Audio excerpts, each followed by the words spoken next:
that you have to do with your family and everything else. What really suffers in your life due to your activism with 9/11 Truth? No, not everything. I think everything is enhanced by it, really.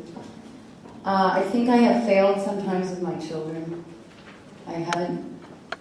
I work at home, but I think sometimes a little bit more direct attention and energy to them without the phone. I've been the telephone number for the 9/11 Truth movement pretty much exclusively since '03. I think some of that real direct attention would have been good. Well, I think it's more important to set a good example for your children than it is to, not pursue the things that you're pursuing. And I think your children will understand that what you're doing is a great thing. And first question. Thank you, Janice, for your time.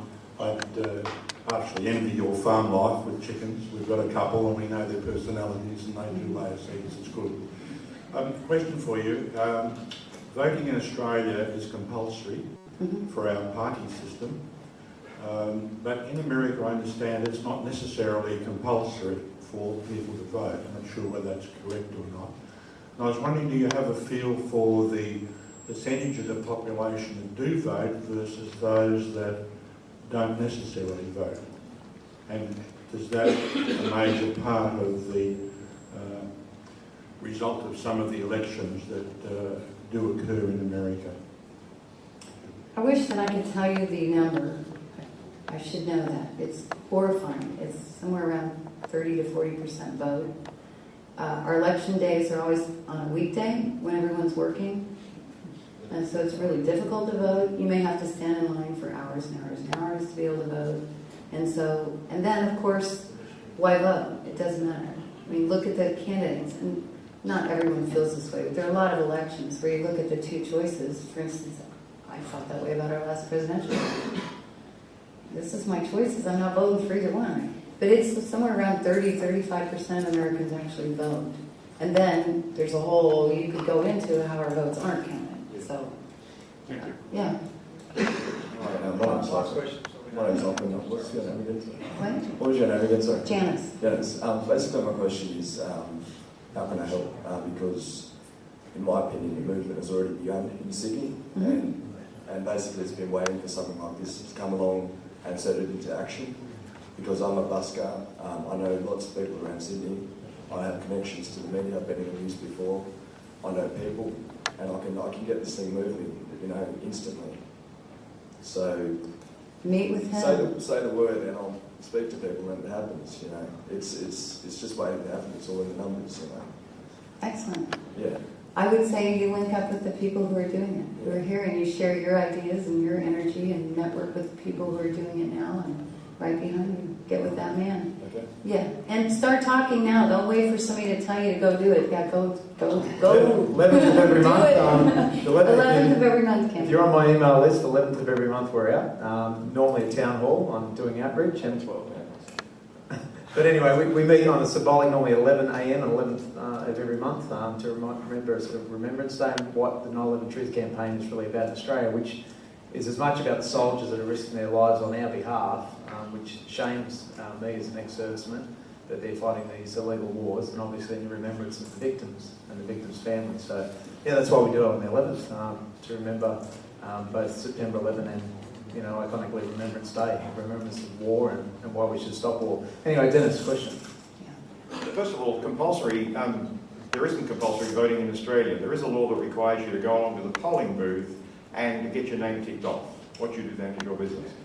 My question concerns, has there been any success through the courts? That was in my notes. There has not. A bill was passed immediately after 9/11 that said jurisdiction for anything related to 9/11 has to go through the Southern District of New York, Alvin Hellerstein's court, which has never happened before. It's probably not legal.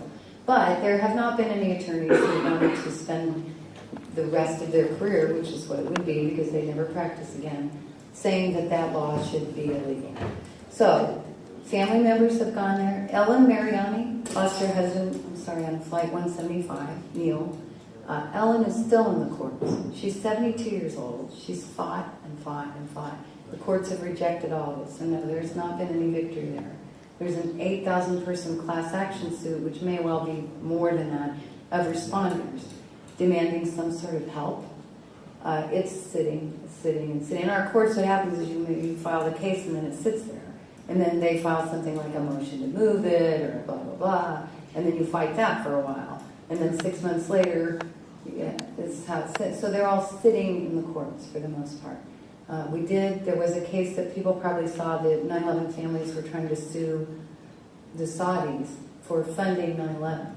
And the Obama administration's Solicitor General issued an amicus brief, a friend of the court brief, saying, no, it was an opinion, not an amicus brief, that we can't actually sue Saudi Arabia because, they're a sovereign country and we have laws about suing sovereign countries or something. That's what they said. And so please, Judge, dismiss this case and don't hear it. The administration would really appreciate it if you would not hear this case because we don't want to sue the Saudis. But they have the case. It's like our justicefor911.org. Go look at it. It's absolutely stunning. We have everything is right there. Any investigator in their right mind would go, there's plenty of evidence that says we better figure this out. Same with their funding suit. Thank you very much. You're welcome. And Chris, last question. Yeah.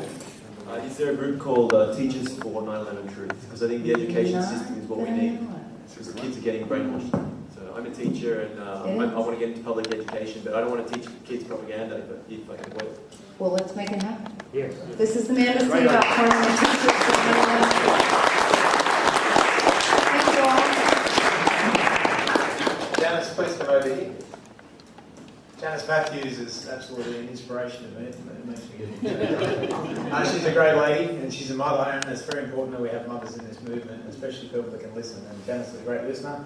She listens to first responders cry on the phone and become suicidal, and she listens to activists with ideas that we know that we've already tried and have to put over that time and time. Have you done this? Have you done that? And that's very frustrating. And of course, she she takes all the phone calls from all sorts of people, from media, from plenty of people that we wouldn't like to talk to, Troy and other specialists out there that ring us up and try to discourage us. But anyway, she's a great lady, and I just love you to give her a standing ovation.